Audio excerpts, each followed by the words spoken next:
What if the speed of light began to slow down? At 2:14 in the morning, Dr. Alara's-san is watching three clocks disagree about the length of a tunnel. The clocks themselves agree perfectly. One is built from strontium atoms held in a lattice of laser light. Another uses a single aluminum ion. The third counts a transition in a terbium. Each keeps time by asking matter to repeat one quantum event with extraordinary regularity. Their ticks remain aligned so closely that the accumulated difference over the age of the universe would still be less than a second. The tunnel lies beneath the mountains between France and Switzerland. It contains a stabilized optical fiber connecting two laboratories more than 100 kilometers apart. A laser pulse leaves one end, travels through the glass, reflects, and returns. Temperature sensors measure every section. Seismic instruments record motion in the rock. Pressure, vibration, humidity, magnetic fields, and the tiny stretching caused by the moon have all been removed from the calculation. The pulse returns late. Not late enough for a person to notice. Not late enough to disturb a phone call. It is late by 17 attoseconds, a duration so small that ordinary language has no useful intuition for it. Light can cross a human hair many times during a single blink. In 17 attoseconds, it travels only a few nanometers. Alara assumes the fiber has lengthened. That is what the software reports. The speed of light in vacuum has an exact numerical value in the International System of Units. A meter is defined from that speed and from the second. If a pulse requires more time, then the official calculation says the path must have become longer. The number assigned to light cannot change. The ruler must move instead. She asks the geodesy system for the tunnel length. Laser interferometers say it has increased. Crystal strain gauges embedded in the walls say it has not. A mechanical survey based on silicon lattice spacing says it has not. The fiber delay says it has. Alara reruns the calibration. At 2:31, the pulse is 19 attoseconds late. She calls Malik Orsini, the engineer responsible for the underground link. He answers on the seventh ring with the voice of someone who has learned that no good news arrives from a precision laboratory before dawn. Which section? He asks. All of it. That is not how fibers fail. I know. Temperature. Stable. Reference cavity. Stable. Clock transfer. The clocks agree. Malik is silent for several seconds. Then he asks the question Alara has avoided asking herself. What is late besides the fiber? They compare the result with a free space laser ranging experiment on the roof. A pulse sent to a satellite reflector is late by the same fraction after atmospheric corrections. The laboratory's microwave link shows the same drift. Radio waves, infrared light, and visible laser pulses all appear to be taking slightly longer to cross distances held fixed by matter. At 3:08, Alara contacts the International Clock Network. She does not say that the speed of light may be changing. Extraordinary statements become less useful when made before ordinary failures are exhausted. She asks other laboratories to compare propagation time with local ratios between unlike atomic clocks. Answers arrive from Tokyo, Boulder, Braunschweig, Cape Town, Canberra, Sao Paulo, and Delhi.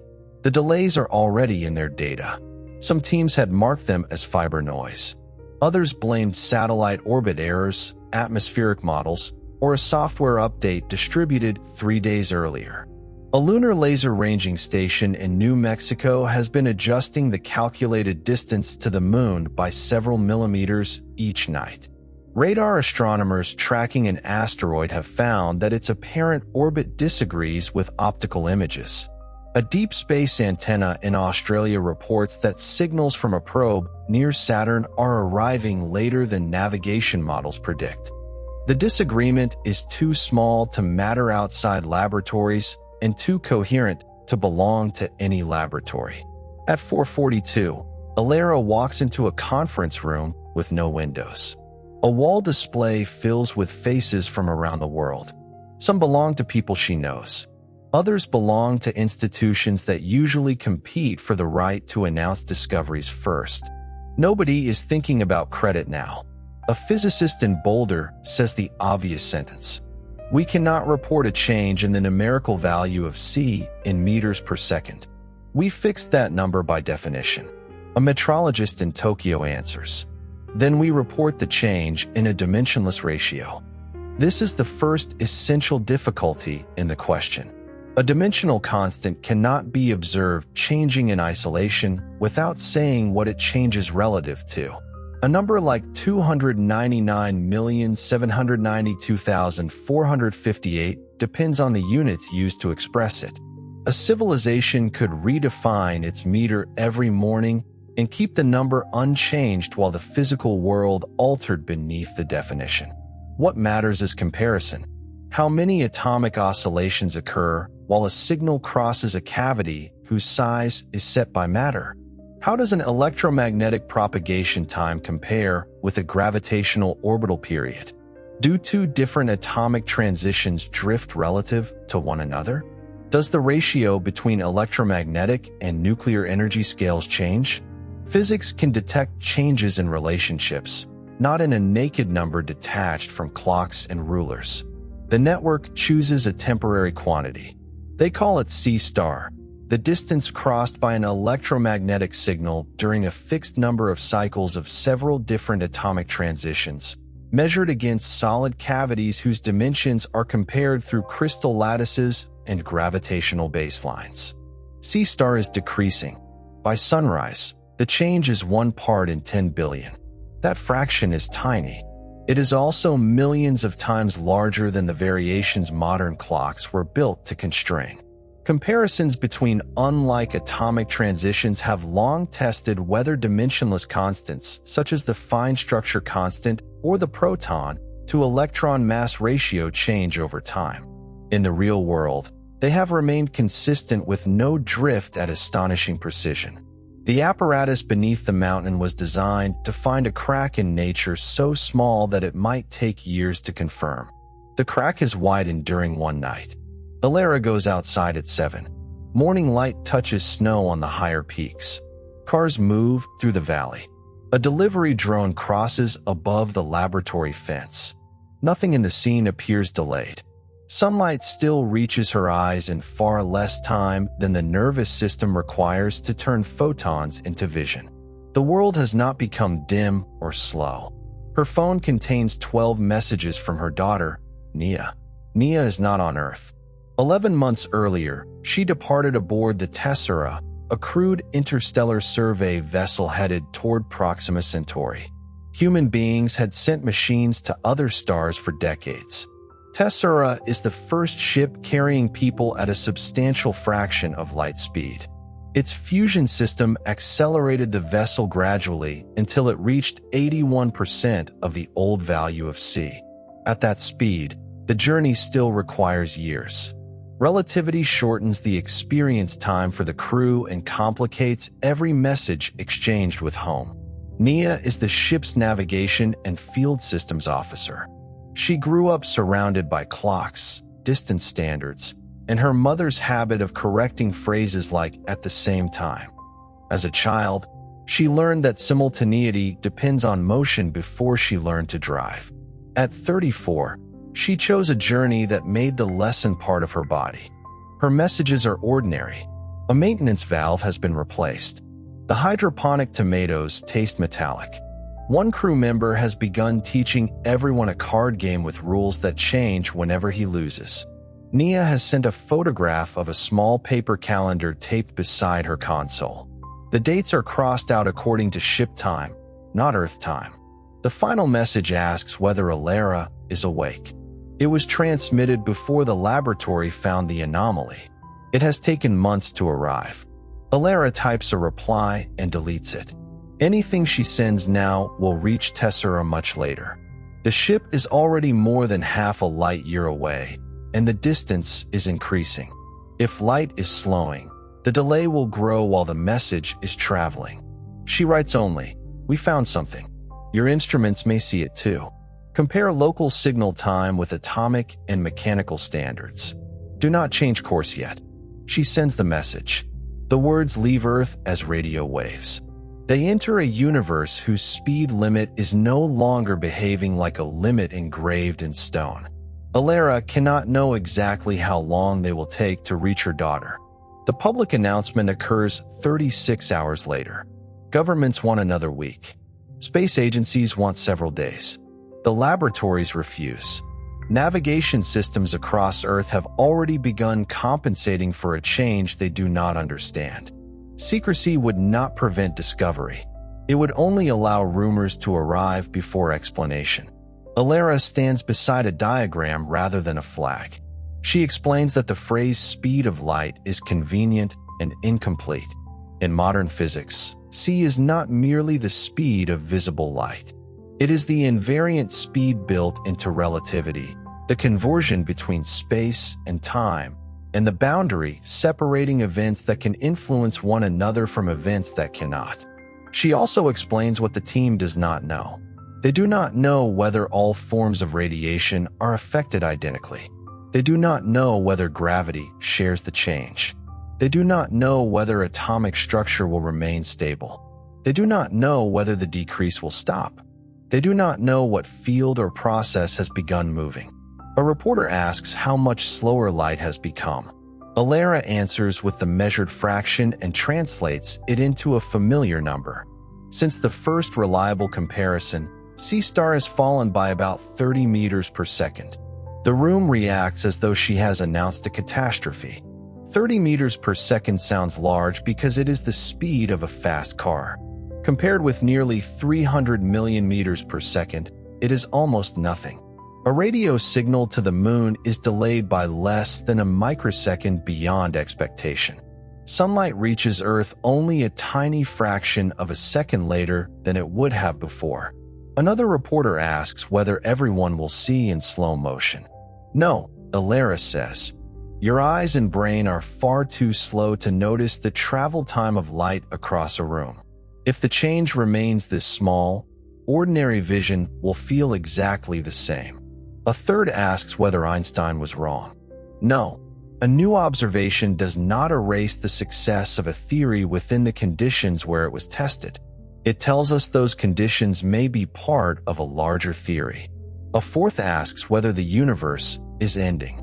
We do not have evidence for that. This answer becomes the headline anyway. For the first week, the problem belongs mostly to timing engineers. Global navigation satellites calculate position by comparing the arrival times of radio signals. A receiver determines where it is by solving for the distances to several satellites, and each distance depends on signal travel time. The system's already correct for relativity, orbital motion, atmospheric delay, clock drift, and Earth's rotation. They can also correct for a changing propagation speed if the change is measured quickly enough. The difficulty is that not every device receives the correction quickly enough. Airliners use updated navigation tables within hours. Ships receive them within a day. Phones update silently. Older agricultural machines continue planting fields with rows shifted by centimeters. Survey equipment reports that property boundaries have moved. Autonomous trucks disagree with road beacons installed under earlier calibration. None of these failures is dramatic alone. Together, they reveal how much modern civilization assumes that a signal crossing the same distance tomorrow will require the same time as today. Financial networks face a stranger problem. They do not merely care that messages arrive. They care which message arrived first. Trading systems separated by oceans have been designed around known fiber delays and carefully synchronized clocks. As propagation time changes, old advantages and legal definitions of order become unreliable. Markets pause repeatedly while regulators establish a rule that sounds philosophical and is painfully practical. An event is recorded according to the local time at the place where it occurs, not according to a reconstructed universal sequence. Power grids divide into smaller timing regions. High-voltage alternating current networks depend on coordinated phase. Satellite time has made that coordination easy across enormous distances. Grid operators shift toward local atomic references and wider safety margins. The lights remain on, but electricity becomes slightly less efficient.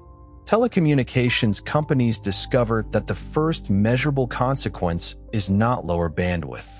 A pulse can still carry information. It simply takes longer to arrive. Networks update latency tables. Video calls remain normal. High-speed distributed computing becomes less tightly synchronized. Data centers begin moving related tasks closer together. The world does not stop. It reorganizes around the first few extra microseconds. Inside the laboratories, a more dangerous question is taking shape. Has light slowed while matter stayed the same? Or has everything changed together in a way that partly hides the damage? If C decreases while the elementary charge, Planck's constant, particle masses, and the electromagnetic properties of vacuum remain fixed in the simplest possible way, the fine structure constant changes. That dimensionless number controls the strength of electromagnetic interaction and influences atomic spectra, chemistry, and the structure of matter. A large shift would alter the sizes of atoms, the colors of spectral lines, chemical bond energies, and the behavior of materials. Biology would not remain an observer. It would become part of the experiment. Different atomic clocks are sensitive to those changes in different ways. Alera's network compares aluminum, strontium, ytterbium, mercury, cesium, and molecular transitions. The ratios drift, but far less than a simple change in C alone would predict. Something is compensating. The fine structure constant changes by only a few parts in a trillion, while C star has changed by parts in a billion. The proton-to-electron mass ratio remains stable within measurement. Molecular vibration, nuclear spin, and electronic transition frequencies do not all move together, but their disagreements are small. A theoretical group in Cape Town proposes the first model able to fit the pattern. A new scalar field has begun rolling through a previously stable state of the vacuum. It changes the relationship between electromagnetic propagation, atomic time, and gravity. Several fundamental quantities move together, keeping ordinary chemistry nearly intact, while the effective causal speed falls relative to matter-based clocks and rulers. The model is not proved. It is chosen because the alternative branches become lethal too quickly to tell a long story. In one branch, the speed of light falls while dimensionless electromagnetic coupling rises sharply. Chemistry changes within days. Proteins fold differently. Cell membranes lose their familiar properties. Nuclear reaction rates shift.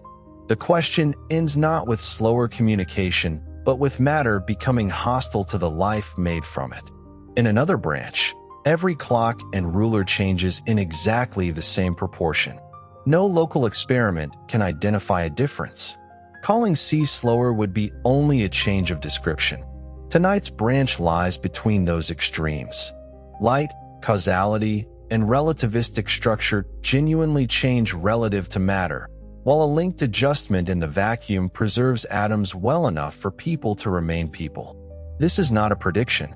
It is a rule chosen so the consequences can unfold rather than terminate immediately. The field receives a name before anyone understands it. The public calls it the narrowing.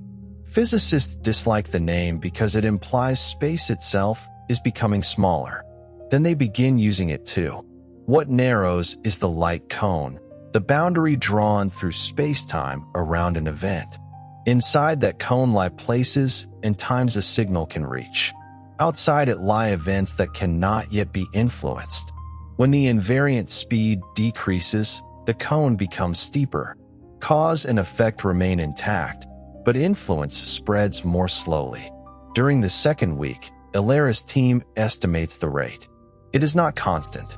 The decrease was nearly invisible days before the clocks noticed it. Now it is accelerating. A curve fits the data, slow at first, steeper over the next decade, perhaps approaching a new stable value somewhere between 70 and 90% of the old C. The uncertainty matters more than the central estimate. At the high end, Tessera remains safely below the new limit. At the low end, the speed limit will fall beneath the ship's present velocity before the crew reaches Proxima Centauri. No accepted physics describes a massive object already moving faster than the future invariant speed of its universe. The sentence itself seems contradictory. In the Cape Town model, the ship cannot simply remain above the narrowing causal limit. As sea falls, the relation between velocity, energy, and momentum changes. The vessel's enormous kinetic energy must be exchanged with the new field, radiation, or interstellar matter. A gentle change may decelerate the ship gradually. A faster one could turn structural shielding, fuel, and every charged particle on board into sources of dangerous radiation. Tessera was designed to survive dust striking at relativistic speed. It was not designed for the speed limit to descend toward it. Alara asks the mission authority for the ship's full braking profile. The answer arrives under legal restriction. Tessera can reduce its speed to 72% of the old C using its fusion drive and magnetic sail, but doing so early consumes reserves intended for arrival and return maneuvering.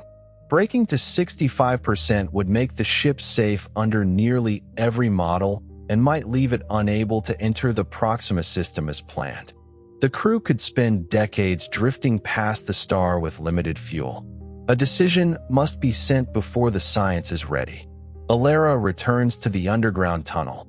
Malik is replacing a fiber module that has not failed. Engineers often need a physical task while waiting for a conceptual one. You know it will not help, she says. I know. Why replace it? Because it was due next month.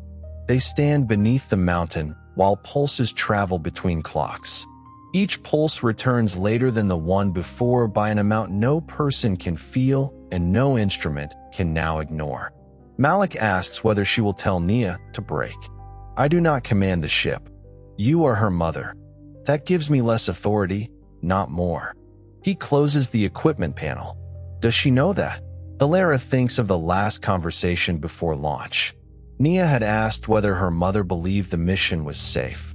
Alara had answered with probabilities, shielding margins, collision models, and propulsion redundancy. Nia had listened and then asked again. Alara finally said no journey at 81% of light speed could be called safe. Nia replied that staying on Earth was not a neutral decision either.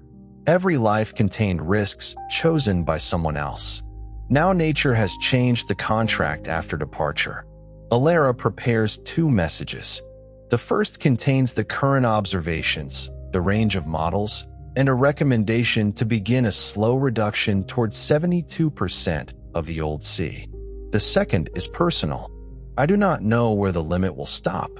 I know you cannot wait for certainty that may arrive after the message. Use your local measurements. Trust the crew who share the consequences. I am sending the best model we have, not permission and not an order. She adds one final sentence. I am sorry the universe changed after you left. The messages enter the transmitter. Their travel time is estimated at 9 months. The estimate changes before they have crossed the orbit of Neptune. During the first month, the International System of Units enters a crisis that is both profound and invisible to most people. The speed of light remains exactly 299,792,458 meters per second in official documents because that exact number helps define the meter. Laboratories cannot simply publish a new value without changing the unit itself.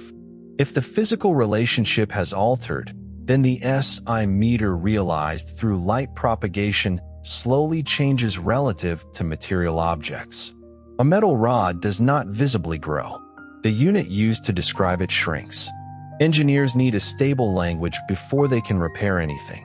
The metrology community creates the provisional material meter, defined through a combination of silicon crystal spacing, atomic mass ratios, and a fixed reference established before the narrowing.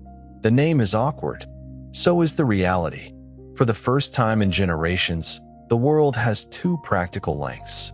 The photon meter follows the exact definition tied to C. The legacy meter preserves continuity with bridges, factories, medical equipment, maps, and human bodies built before the event.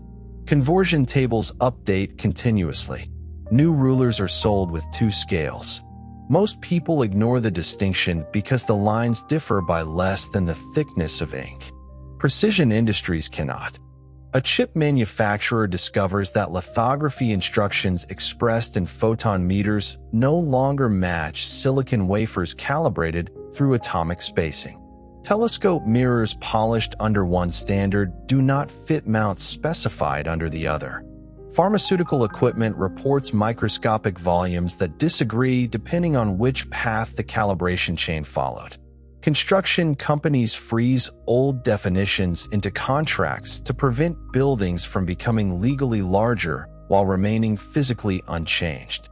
Alara spends several days explaining that nothing has stretched in the way headlines imply. The explanation is correct and unsatisfying. People trust units because units are meant to stand still. Timekeeping becomes equally political. The second remains tied to a cesium transition, but optical clocks are already more precise. Some transitions respond slightly differently to the changing vacuum field. No single atom can now be treated as an unquestioned reference to all physics. An international committee proposes an ensemble second built from multiple species, designed to separate clock drift from changes in constants. The debate would normally take years. It takes 6 weeks. The new standard does not stop nature from changing. It makes the change visible without allowing one atomic species to define it away. Alara is appointed scientific coordinator of the Constant Response Network. She dislikes the title because the constants are responding to nothing anyone understands. The network combines clocks, lunar ranging, gravitational observations, particle experiments, spectroscopy, orbital tracking, and deep space communication. Its headquarters occupies a former weather center near Geneva. Every wall carries a different representation of the same event. One graph shows sea star falling. Another shows the near stability of the fine structure constant. A third compares gravitational and electromagnetic propagation. A fourth displays the predicted future velocity margin of tessera. That graph remains on Alara's private screen. At the end of the second month, a neutron star merger provides the first cosmic test. Gravitational wave detectors record the final inspiral of 2 dense stars in a galaxy more than 100 million light-years away. In ordinary physics, the gravitational waves and the first gamma-ray light should travel at nearly the same speed, though the source itself may emit them at slightly different times. A famous observation in the early 21st century constrained the difference between the speed of gravity and light to an extraordinarily small fraction. This new event is different. The gravitational signal arrives. The gamma rays do not. Minutes pass. Source models allow seconds of uncertainty and perhaps a short intrinsic delay, but not this much. Telescopes begin searching the predicted region using old timing assumptions. The gamma-ray burst appears 11 minutes and 40 seconds after the gravitational waves. The delay cannot have accumulated across the entire journey because most of the light traveled before the narrowing began. It accumulated during the final months of propagation through a local universe in which electromagnetic signals had become slower than gravitational ones. The result chooses among models. Gravity is not slowing at exactly the same rate. The discovery is both useful and unsettling. There is no longer one universal speed shared perfectly by every influence. The causal structure has split into related cones. Gravity can carry information slightly faster than light, though still not in any controllable form available to communication technology. Matter remains constrained by a speed closer to the electromagnetic one. Local Lorentz symmetry survives only approximately inside a changing background field. The theorists call the model bimetric. The public calls it proof that gravity is winning. Nothing is winning. The universe has revealed that a rule once treated as single may emerge from relationships among fields. The gamma-ray delay gives the constant response network a new way to map the change. Similar events across the sky show that the narrowing is coherent over at least thousands of light years. It is not a cloud passing over Earth. It is not produced by the sun. It is not a laboratory artifact. A cosmological field in the local region of the galaxy has entered a new state. Whether the entire universe changes at once is not a meaningful possibility in relativity. There is no universal present shared across all space. The field can be smooth across enormous regions, while its transition still propagates causally. Distant galaxies seen through old light may remain in the previous state. Other regions may have changed millions of years earlier without their signals reaching Earth. Astronomers begin looking for boundaries. They compare spectra from quasars, supernovas, pulsars, and galaxies at different distances. Ancient photons have crossed changing vacuum conditions. Their arrival frequencies contain both the expansion of the universe and the history of the narrowing along the route. Separating those effects requires rebuilding distance calculations from the beginning. Redshift is no longer one clean measure of cosmic expansion. A photon traveling through a time-changing vacuum may lose or gain energy, depending on how the field couples to it. In tonight's branch, light stretches slightly as c decreases. Distant objects become redder, and their events appear more prolonged than expansion alone predicts. The sky does not suddenly change color. The additional redshift is small. Precision astronomy notices first. A supernova whose brightness should rise over 18 days appears to take slightly longer. Pulses from distant neutron stars arrive with intervals changing beyond the effects of motion and gravity. The cosmic microwave background shifts by a fraction too small for vision and large enough to disturb cosmological parameters. Humanity has spent centuries using light as a messenger from the past. Now the messenger changes while traveling. The age and size of the observable universe do not simply become wrong. They become model-dependent in a new way. Astronomers must ask what speed light had during each part of its journey. A galaxy assigned one distance under constant c moves on the map when the new history is included. Newspapers announce that the universe has become older by 2 billion years. The following day, another model says younger by 1. Alera asks the network's communications team to stop converting preliminary fits into birthdays for the cosmos. No one listens for long. The practical consequences continue accumulating. Radar sees less far during the same waiting time. Weather systems receive slightly older information from satellites. Planetary defense networks recalculate asteroid orbits using delayed echoes. Medical scanners based on electromagnetic timing update their internal geometry. Fiber optic networks become measurably slower over oceanic distances. A conversation between London and Sydney gains less than a millisecond during the first year.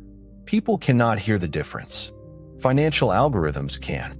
Competitive gaming communities can. Distributed scientific instruments can.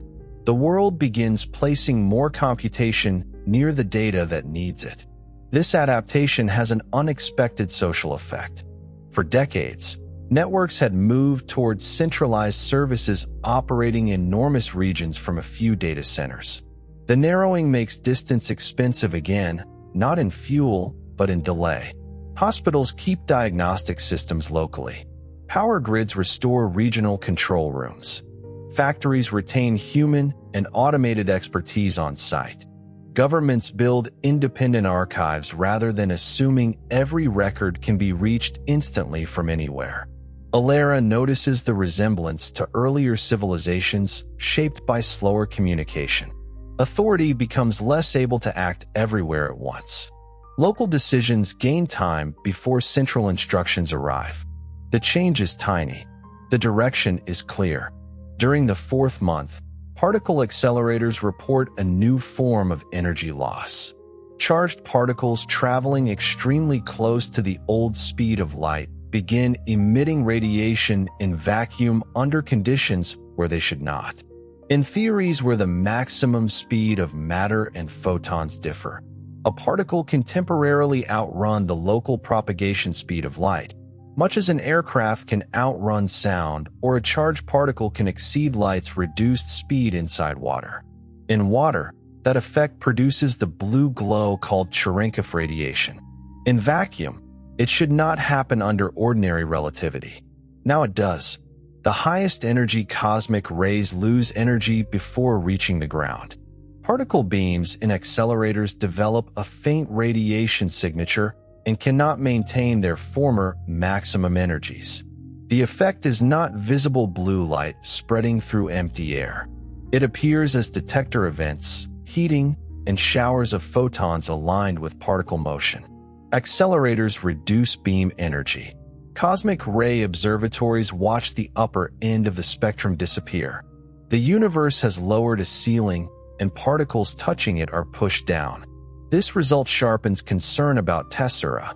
The ship is not a single charged particle, but its atoms, plasma shielding, and magnetic fields exist inside the same altered relationships. At 81% of old C, it remains well below the current local limit. If the limit continues toward the lower predictions, the vessel will enter a regime no engineering test reproduced. The mission authority sends its own braking recommendation. It is more cautious than Alaris. Begin deceleration immediately. Target 68% of old C. Alara knows what the number means. Tessera's fuel margin will narrow. The arrival orbit around Proxima may become impossible.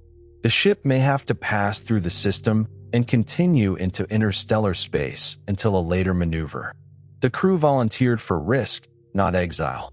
The authority asks Alara to endorse the message publicly. She refuses. I endorse the physics range, she says. The crew must choose the mission consequence. The director answers that crews cannot vote on a speed limit. They can vote on how much of their future to spend avoiding it. The argument becomes part of a larger conflict. Earth has more current data. Tessera has local instruments and carries the consequences. By the time any instruction arrives, both the field and the ship will have changed. Central Command is becoming less informed with distance even as it claims greater responsibility. Nia's first response reaches Earth near the end of the 5th month. It was sent before Alara's warning arrived. Tessera has detected the change independently. Their onboard optical path measurements show the same fractional decrease, though their clocks run under relativistic conditions and require careful comparison. The ship's navigation system initially interpreted the result as a change in velocity. Star tracking angles and inertial sensors disagreed. The crew rebuilt the calculation using locally measured ratios. Nia appears in a recorded message. Her hair floats slightly because the ship is between acceleration phases. She looks directly into the camera as though eye contact can survive a half-light year. We are not braking yet, she says. Our local C-star remains above 0.99 of the departure value. The rate is accelerating, but our fit still allows a high floor. We will wait for your data package. She smiles once. Tell Mom the tomatoes still taste metallic. This may not be fundamental physics. Alara watches the message 3 times. The joke was recorded before Nia knew how serious the models had become. That does not make it less comforting. The first year ends with C-star down by slightly less than 0.1%.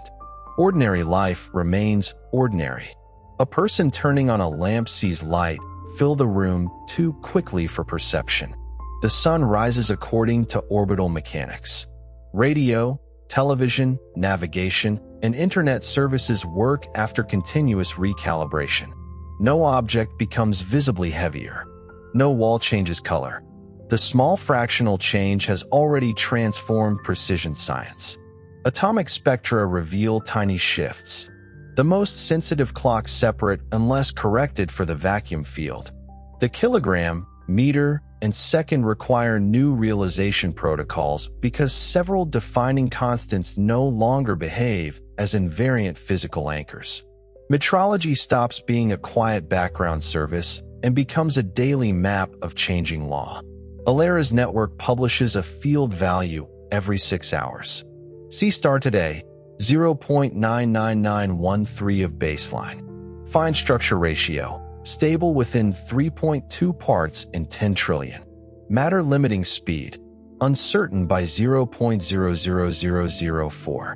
Gravity propagation ratio, 1.00087 relative to electromagnetic C-star. The numbers appear beside weather and market data. Most people stop reading them. Children do not. Schools use the narrowing to teach what a constant is. Students ask why adults named something constant before proving it would remain constant forever. Teachers explain that science never proves a law for every possible future. It discovers patterns and tests where they hold. A 9-year-old in Nairobi asks during a public broadcast whether the speed of dark is changing too. Alera answers that darkness is not a thing traveling into a room. It is what remains when light does not arrive. The child thinks for a moment. Then there will be more waiting. The sentence is more accurate than most headlines. During the second year, the rate steepens. C-star falls past 99.5% of baseline. The difference is still small in daily life and large in systems built around relativistic precision. A signal to Mars takes several additional seconds over the longest orbital distances, and the discrepancy grows from one update to the next. Deep space probes receive commands late enough that mission software must become more autonomous. The outer planets were always far. The narrowing makes the delay visibly grow within one human career. Space agencies stop designing vehicles that depend on continuous control from Earth. Mars settlements receive broader legal authority because emergency decisions cannot wait for instructions already tens of minutes old. Scientific stations near Jupiter carry local councils. The change in physics accelerates a change in politics.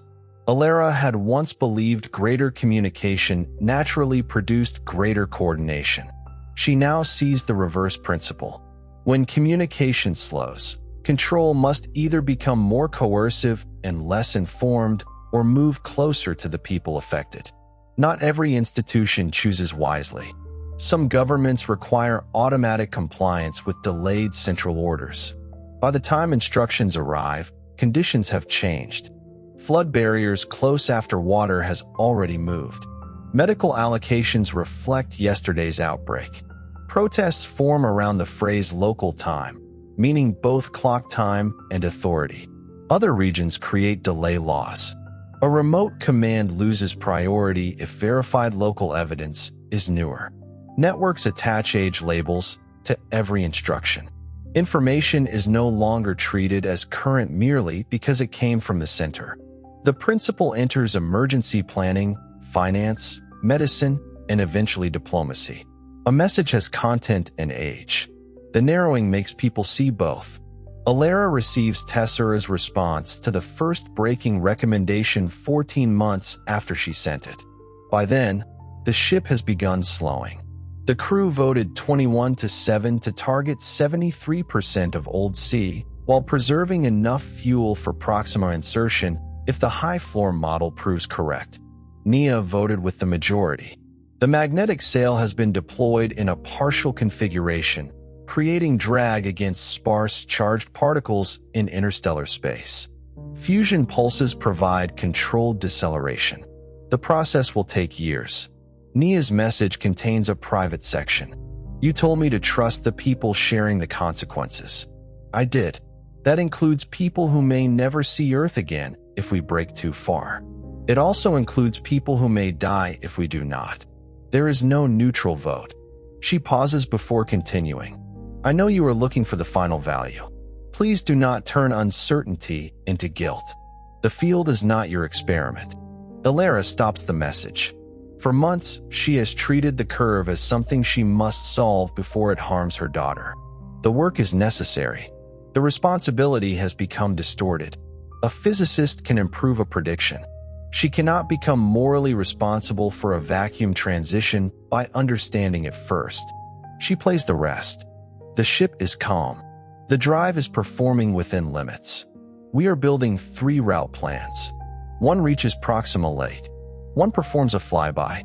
One turns toward home after deceleration, though home will be much farther away by then. We do not need you to choose the life for us. We need the best field map you can make. Alara returns to the network. The goal changes. She is no longer trying to save Tessera through one correct instruction. She is trying to give distant people knowledge that remains useful after the instruction itself becomes old. The team stops sending single predicted endpoints. They send model families, local measurement procedures, and decision thresholds. If the local rate exceeds one value, break. If atomic ratios drift beyond another, isolate life support chemistry. If vacuum Cherenkov radiation appears around the forward shield, change magnetic geometry. If the speed floor stabilizes above a threshold, preserve fuel. The message becomes less like an order and more like a portable scientific method. It is the first major adaptation of the narrowing. When information cannot arrive in time, send the ability to update it. The same principle spreads on Earth. Medical systems receive diagnostic models that can operate without constant cloud connection. Farms keep local climate and seed knowledge. Power stations retain procedures that do not require satellite time. Communities train people to verify automated decisions with nearby measurements. The change in C has not yet altered ordinary sunlight by 1%. It has already begun reversing a century of dependence on immediate distant coordination. During the 3rd year, the first compact stars respond. The exact consequences depend on which quantities co-vary with C.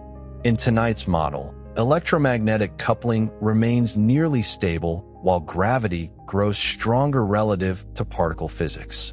The dimensionless ratio comparing gravitational attraction between elementary particles with their quantum scales increases. Gravity does not suddenly become strong enough to lift people from the ground. The change is a fraction of a percent. Earth's orbit and surface weight adjust only slightly because local masses and G respond weakly in the chosen model. Compact stars are less forgiving. White dwarfs are supported by quantum pressure from electrons. There is a maximum mass above which that support cannot resist gravity.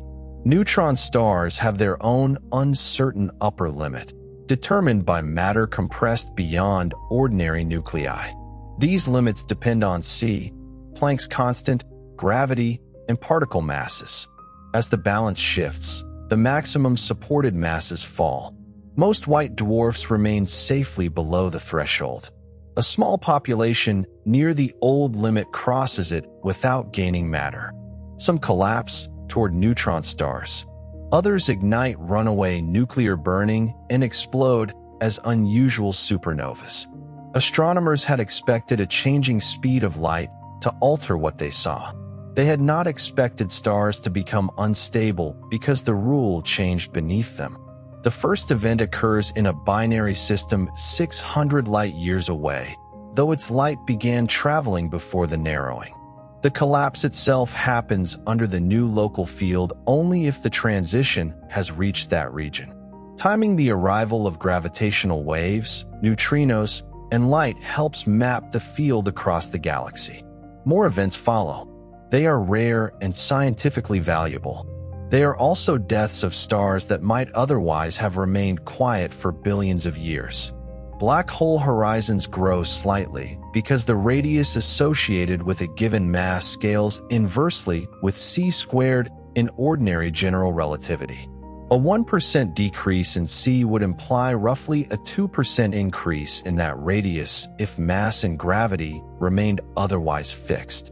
The full variable field theory changes the exact relation, but the direction survives in most models. No black hole reaches across space to swallow Earth. Stellar black holes expand by kilometers, not light years. Matter orbiting close to their old horizons may cross the new boundary.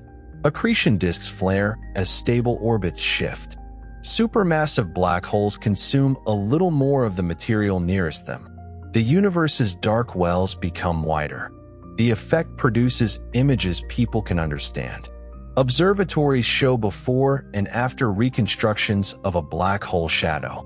The difference is small, a thickening at the edge. Artists exaggerate it until black circles appear to consume galaxies on news screens. Alara gives fewer interviews.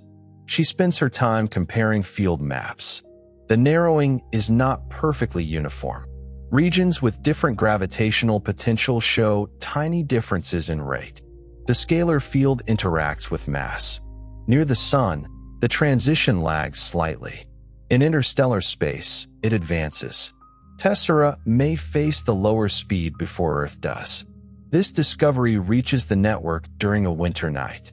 Alara is asleep in an office chair when a postdoctoral researcher named June Park wakes her. "The ship's region is ahead of us," he says. He shows her data from pulsars along Tessera's path and from the ship's own delayed telemetry. The local sea star around the vessel is falling approximately 12% faster than on Earth. The message they sent based on Earth's curve is already optimistic. Alara looks at the propagation estimate. A new warning transmitted immediately will require more than a year to reach Tessera. By then, the ship's local limit may be close to its planned target speed. "Send the model update," she says. June does not move. "What?" "We need authorization. It changes the official risk category. Then wake whoever gives it." The council meets in 6 hours. Alara remembers every delayed command that arrived after conditions changed. She uses emergency scientific authority to release the data directly to Tessera and every independent observatory. The action violates protocol. It also prevents the council from withholding the result while discussing public reaction. By morning, she has been removed as coordinator pending review. The network continues without her. That is another lesson she did not intend to teach. A resilient institution cannot depend on the authority of the person who discovered the danger. Alara spends the next 3 weeks outside the headquarters she helped create. The review board does not accuse her of falsifying data or exaggerating danger. It accuses her of bypassing the process designed to prevent one frightened scientist from moving governments and markets through an unverified result. She accepts the principle and disputes the timing. "The field did not wait for the meeting," she says. A council member answers, "Institutions cannot operate at the speed of every emergency claimed by the person closest to it. That is why I released the raw measurements. Other people could verify them. You also changed the risk classification of a crewed mission." The risk had changed already. The hearings are public. People divide according to questions larger than the specific violation. Who owns measurements of nature when delay can kill? When does caution become concealment? How much uncertainty justifies immediate action? Does scientific authority exist outside political legitimacy? Nia's ship is not the only distant community watching. Mars cities, lunar settlements, asteroid mines, and outer system stations all depend on models produced on Earth. Their representatives support Alara even when they dislike her methods. They know that a central review measured in hours can become operationally ancient across space. The board reinstates her under a new rule. Emergency field data must be released automatically to affected regions with uncertainty labels, while policy recommendations still require review. No individual may stop the measurements from traveling. Alara returns to her office and finds that June has moved her private Tessera graph onto the main wall. "You said the institution should not depend on you," he says. "I did not say everyone should see my family. The ship is not only your family." He is right. 28 people are aboard. Their parents, partners, children, friends, and former colleagues have been watching the same curve through separate fear. Alara leaves it on the wall. By the 4th year, C-star near Earth is more than 2% below baseline. Around Tessera, the decrease approaches 3%. Ordinary light remains unimaginably fast, but the difference has moved beyond precision laboratories into infrastructure design. A laser pulse crossing the Atlantic requires noticeably more time than older systems expect. The added delay is still measured in fractions of a millisecond, but global networks built to coordinate in microseconds must change architecture. Distributed databases stop pretending that every location can share one immediate state. Software engineers revive an old truth from relativity and computer science. There is no perfect global now. The narrowing turns that truth from theory into daily cost. Factories operate with regional control. Medical records are copied locally. Transportation systems use nearby beacons and inertial maps rather than constant satellite correction. International conversations remain easy. International control becomes slower. Some people experience this as freedom. Others experience it as abandonment. A remote island community whose clinic once depended on instant specialist support receives better local equipment and training after delays increase. A rural power system becomes more reliable when it can disconnect from a failing continental grid. At the same time, poorer regions struggle to afford redundant infrastructure. Wealthy cities build local data centers, clocks, hospitals, and manufacturing. Places without resources wait longer for everything. Physics does not distribute adaptation fairly. A global delay fund is created to support local capacity where distance has become newly expensive. Critics call it charity for a problem caused by nature. Supporters answer that inequality is caused by ownership and policy even when the trigger is natural. Alara visits one of the new regional timing centers in Dakar. It contains 4 optical clocks, a mechanical reference, a satellite receiver, local astronomical instruments, and a wall painted with a sentence in several languages. No clock owns time. The center does not attempt to reproduce the old global standard perfectly. It maintains continuity for hospitals, transport, power, finance, and research within the region, then compares with other centers when signals arrive. Small differences are recorded rather than hidden. The world begins to tolerate time that is coordinated rather than identical. This changes culture in ways no physics model predicted. Live events advertise several arrival moments depending on signal delay. Courts distinguish between when a decision was made, when it was transmitted, and when it became knowable locally. News organizations display the age of remote footage. The phrase "happening now" is used more carefully. The same discipline does not always reach personal life. Families on Mars continue saying goodnight to recordings made many minutes earlier. People aboard outer system stations receive arguments after the anger that produced them has passed. Apologies cross paths with new accusations. The narrowing adds seconds, then minutes, to relationships already shaped by distance. Nia's messages arrive less often because Tessera directs more power toward braking and shielding. Each transmission carries weeks of ship records compressed into scientific packages and a few personal images. The crew has reduced velocity to 76% of old C. The process is working. Their magnetic sail interacts with interstellar plasma, and fusion pulses manage the trajectory. The forward shield reports more high-energy radiation than expected, confirming that the ship is approaching the altered relativistic regime. Nobody is injured. Their arrival plan is no longer possible under the original schedule. Proxima Centauri continues ahead while Tessera spends energy losing speed. The ship can still reach the system, but years later in Earth's frame and with fewer maneuver options. One crew member requests a return.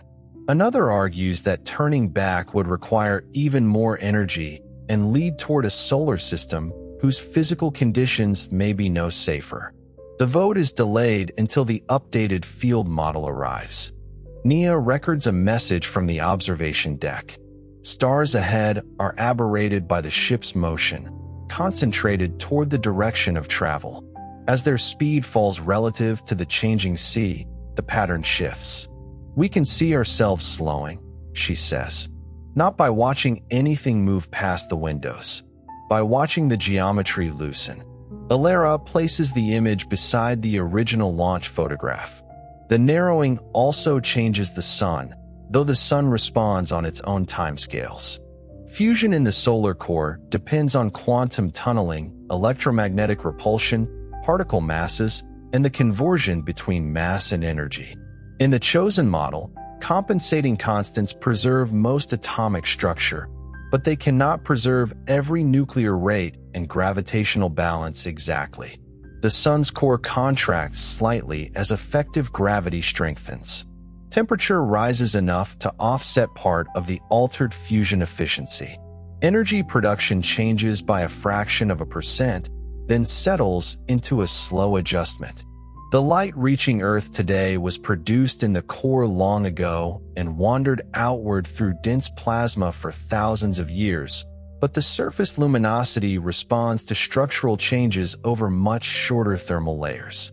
Solar observatories detect a small brightening. Climate models add it to greenhouse forcing, ocean circulation, volcanic aerosols, and every other influence. A fraction of a percent in sunlight is not immediate extinction. It is large enough to matter over decades. Earth must reduce other warming pressures faster. The narrowing does not replace existing problems. It joins them. Some political movements claim that changing constants make environmental policy pointless. Why regulate emissions if the sun and vacuum can change without permission? Scientists answer that uncontrollable risk makes controllable risk more important, not less. A house threatened by lightning still benefits from not setting fire to its own kitchen. Energy systems accelerate their transition away from combustion. Solar panels are recalibrated as spectra shift. Fusion reactors update containment and reaction models. Nuclear fission plants monitor decay rates and neutron behavior. Radioactive decay does not change in one universal direction. Different processes depend on different interactions. Alpha decay, beta decay, electron capture, and spontaneous fission respond differently to altered couplings. In the preserved chemistry branch, most shifts remain small but measurable. Radiometric dates are not erased. A rock does not lose its history because a decay rate changes today. Scientists must integrate the rate through time when interpreting future samples. Existing ages remain valid under the constants that governed most of the past. Museums do not relabel every fossil. Waste storage and medical isotopes require updated schedules. Some radioactive materials remain dangerous slightly longer. Others decay faster. Hospitals adjust doses. Nuclear repositories add active monitoring, where earlier plans relied on fixed half-lives over centuries. People discover that the phrase half-life never promised the other half would obey an unchanged universe. In the fifth year, chemistry begins to show the first everyday effects despite the near compensation. The fine structure constant has moved by several parts in a billion. That is still tiny, but industrial chemistry and precision spectroscopy can detect it. Certain pigments shift wavelength by amounts visible only in comparison instruments. Semiconductor band gaps change enough to affect the most advanced chips. Molecular clocks built from vibrational transitions drift relative to electronic ones. Living cells continue functioning. Evolution did not design proteins around values precise to 12 decimal places. Biology tolerates variation in temperature, pressure, acidity, mutation, and composition. A few parts per billion in coupling does not remake the body. The danger lies in continued acceleration. The Cape Town model predicts that the compensating fields may separate as the transition approaches its floor. If fine structure stability fails, chemistry could change more rapidly near the end. Alera's network adds a second public curve. Not only how far C has fallen, but how well matter is being protected. The protection ratio remains above 0.9999999. People begin checking it like air quality. A market appears for constant shelters, rooms advertised as electromagnetically isolated and mechanically stable. The shelters cannot block a cosmological scalar field. Companies sell them anyway. Some contain excellent emergency supplies. Others contain decorative crystals and false instruments. Fraud investigators face a difficult task. Fear is not irrational when the laws of physics are changing. Selling protection that cannot work is still deception. Religious interpretations multiply. Some communities describe the narrowing as creation becoming tired. Others describe it as a revelation that no law was ever separate from the source of law. Some reject cosmic meaning and organize practical aid. Some calculate dates for the end of light. The scientific network publishes no reassurance beyond evidence. C stars falling. Chemistry remains stable enough. No model predicts darkness within a human lifetime. The field may settle. These statements leave room for fear because honesty does. Alera's father, Dev's son, lives in Kolkata and refuses to move closer to the headquarters. He is 81, a retired radio astronomer, and has spent his life receiving signals that left their sources before he was born. During a call, delayed only slightly by terrestrial distance, he asks whether she remembers her first telescope. "It was yours," she says. "I let you use it. You never let me forget that." He tells her to go outside after sunset and look at Jupiter. "I know what Jupiter looks like. That is not why people look." Alera has not used a small telescope since the narrowing began. Every sky image at work has become data about propagation, field variation, or stellar instability. She goes to the roof with a portable instrument. Jupiter appears as a pale disk with bands. For bright moons lie near it. The light is older by tens of minutes, and now slightly older than it would have been under the old sea. The difference is impossible to feel. For the first time in years, she does not calculate it. Dev says, "You keep speaking as though slower light means the universe is leaving us. It means information takes longer." Yes, that is not the same as leaving. What is it then? It is arriving later. The distinction sounds trivial. Alera understands why he called. A delayed signal still connects two places if both can wait. The problem is not delay alone. It is whether systems, lives, and decisions can survive the waiting. Dev dies during the 6th year from an infection unrelated to the narrowing. Antibiotics work. Medical imaging works. The hospital's local timing center keeps its equipment synchronized. Alera receives the message within a fraction of a second of transmission. No physical constant can make it early enough. At the memorial, she plays a recording of one of his radio lectures. His younger voice explains that every telescope is a machine for accepting delay. Looking farther means looking earlier. Astronomy does not observe the universe as it is everywhere at once. It receives histories carried by light. Afterward, Alera changes the network's public symbol. The original logo showed a narrowing cone. The new one shows several signals arriving at different times into one shared record.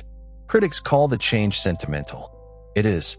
Science is performed by people who bury parents, worry about children, and choose symbols even when equations remain indifferent.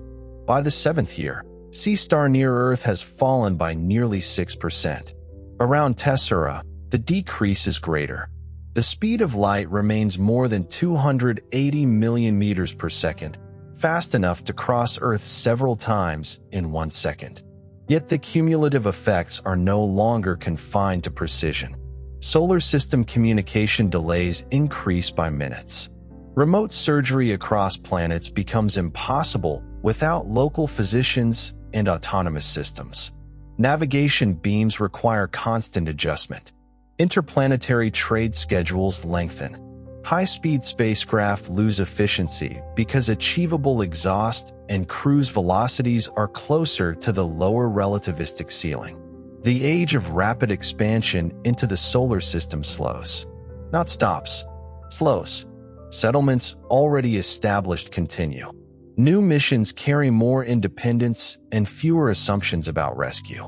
Passenger vessels travel at tiny fractions of C and remain physically safe, but journeys coordinated from Earth become less practical. Mars and lunar societies produce more of their own medicine, machines, and food. A political union called the Near Worlds Compact forms among settlements that once negotiated mainly with Earth. They share models, rescue capacity, and local manufacturing.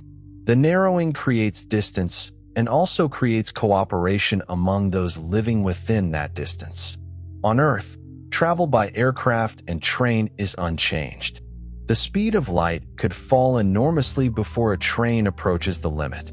Mechanical motion does not become visibly sluggish. The change acts first wherever signals, relativity, compact gravity, and quantum precision matter. This distinction frustrates public imagination. People expect a slowing universe to look like syrup. It looks like old software becoming unreliable, stars changing thresholds, messages taking longer, and units requiring footnotes. Then the rate accelerates again. C-star falls 1 full percentage point in 6 months. The field model that predicted a smooth approach to a floor no longer fits. The vacuum transition may overshoot before settling. The lower boundary of the forecast drops to 68% of baseline. Tessera is still moving at slightly above 73%. The ship's local region is months ahead of Earth's change. The crew must brake harder. The updated model package is transmitted immediately. Its estimated arrival time is 15 months. Tessera's most recent signal, already old, reports that magnetic sail drag is weaker than planned because the interstellar plasma density is lower along their route. Fusion fuel can compensate, but only by sacrificing arrival orbit and much of the emergency reserve.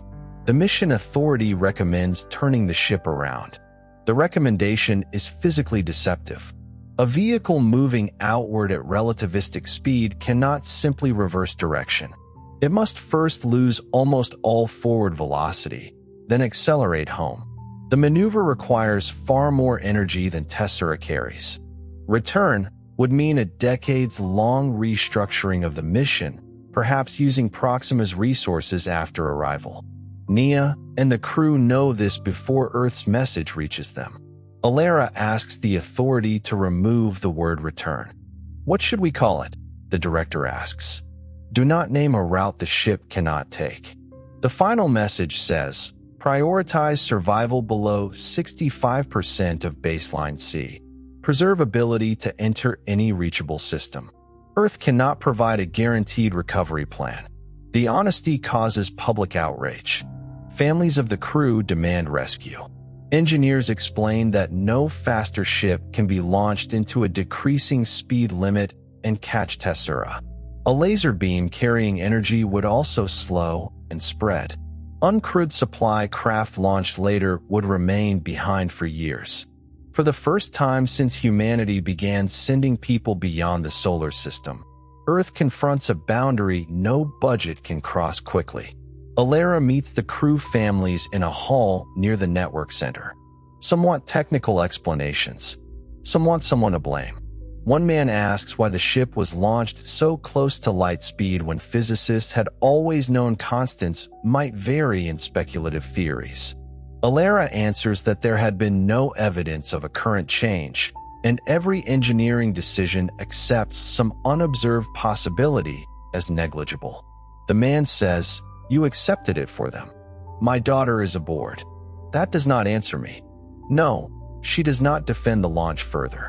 The mission was brave, informed, and still exposed to a risk no one priced correctly. Those facts can coexist. The families create their own analysis group. Mission telemetry, propulsion models, and field data are made public. Thousands of engineers, physicists, physicians, and experienced operators study alternatives. Most proposals fail basic conservation laws.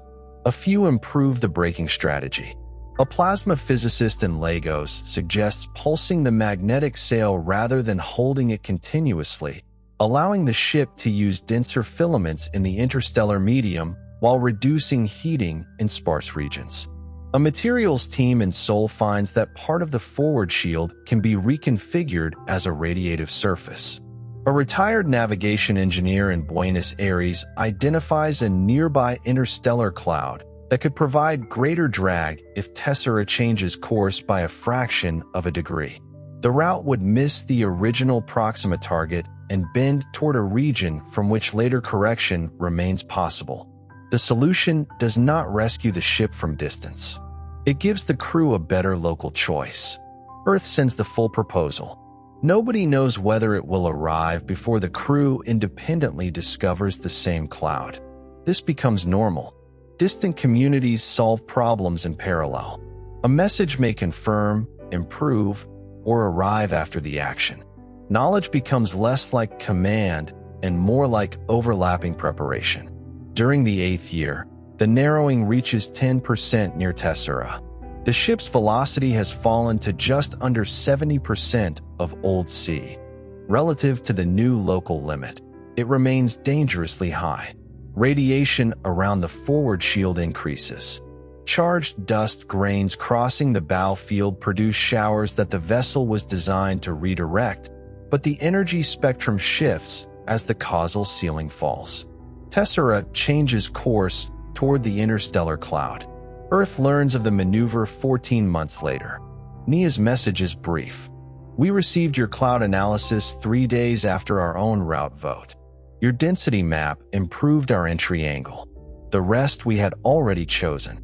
She appears tired. A burn mark crosses one sleeve from a coolant repair. No one has died.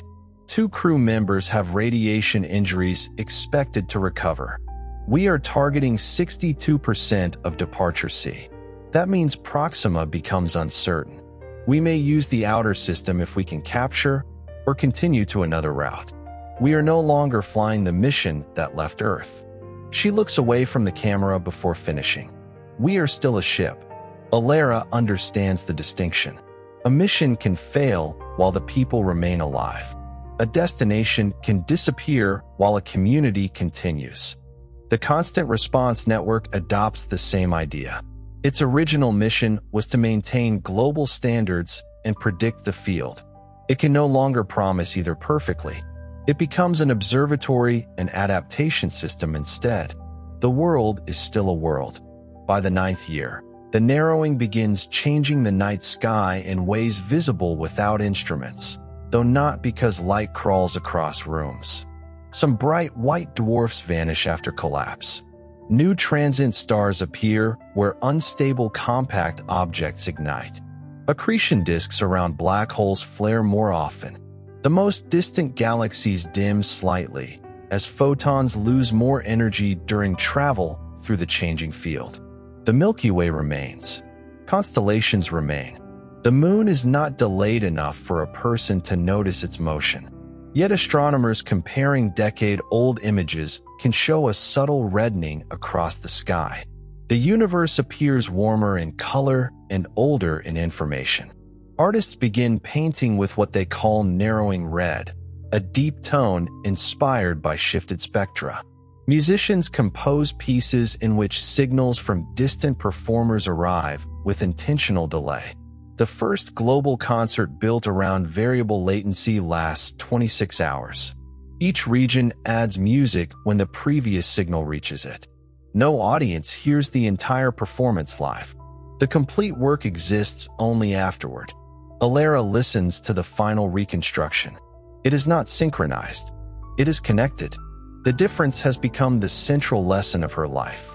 In the 10th year, the protection ratio begins to fall. For most of the narrowing, link changes in the vacuum have kept atomic structure almost stable while the causal speed decreased. The compensation was never exact. Now the mismatch grows faster. The fine structure constant rises by 1 part in a million over several months. That remains small compared with its value. It is enormous compared with every previous laboratory limit. Atomic spectra shift. Relativistic corrections inside heavy atoms become stronger. Chemical bonds change by tiny but industrially significant amounts. The transition is no longer only about travel time and gravity. Matter is beginning to notice. Electronic systems designed with narrow tolerances fail more often. Quantum computers require new control frequencies. High-density batteries develop altered reaction rates. Catalysts become slightly more or less efficient. Certain medications bind differently enough that dosage models need updating.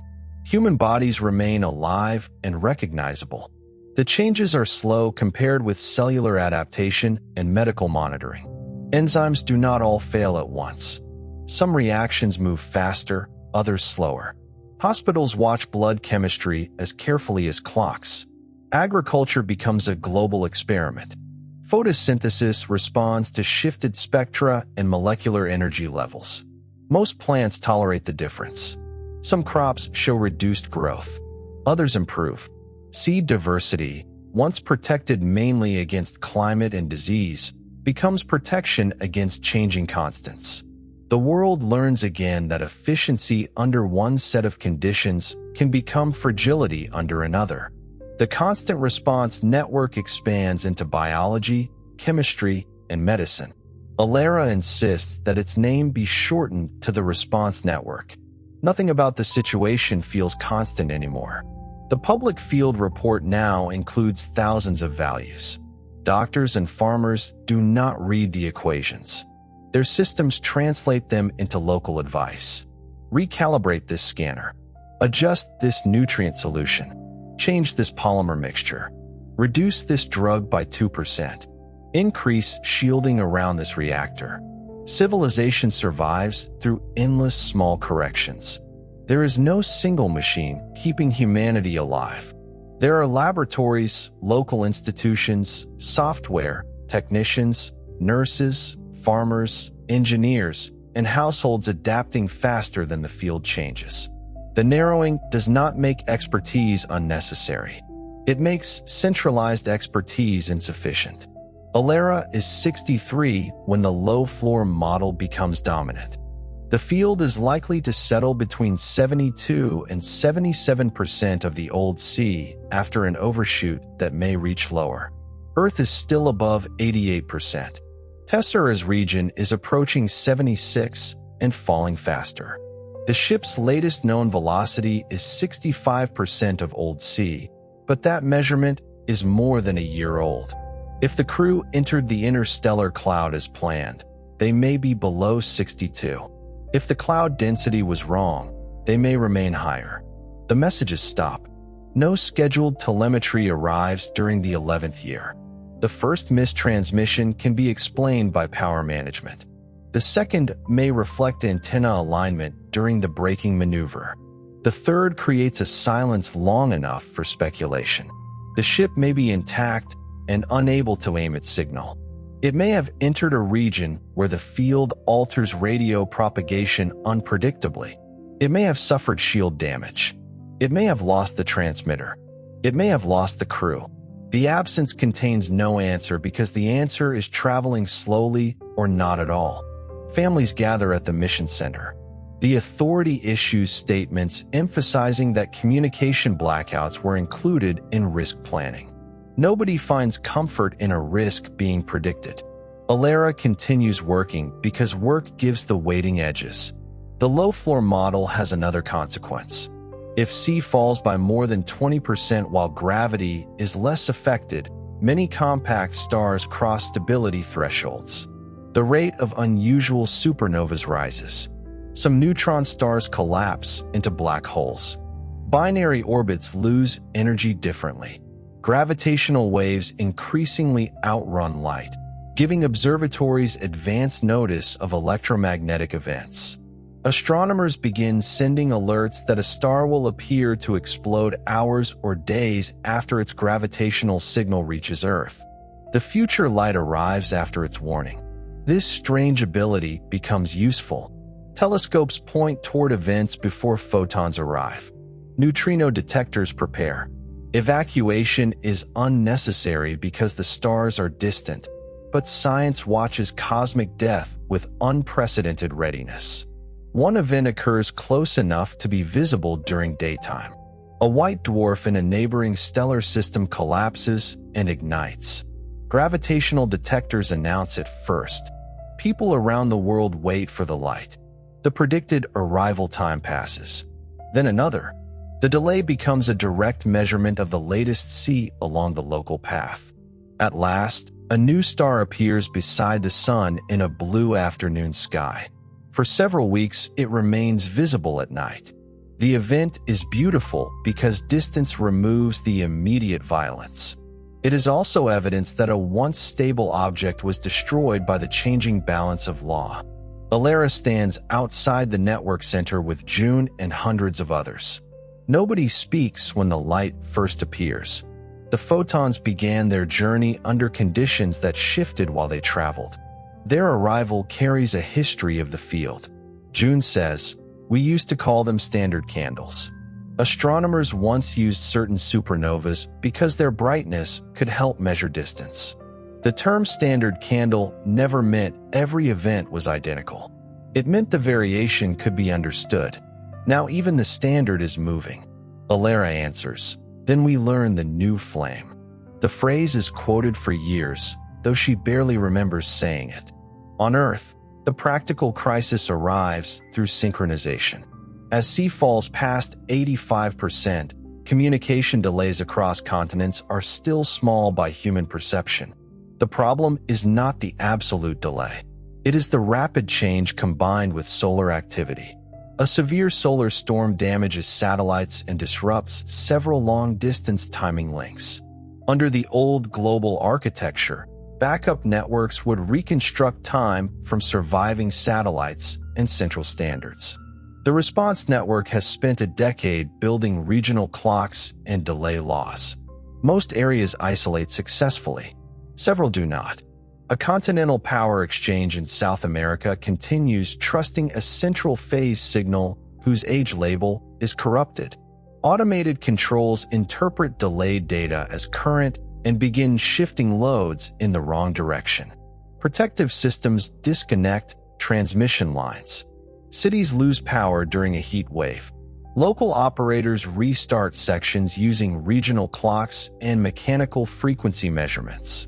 Hospitals island their grids. Water systems run on stored energy.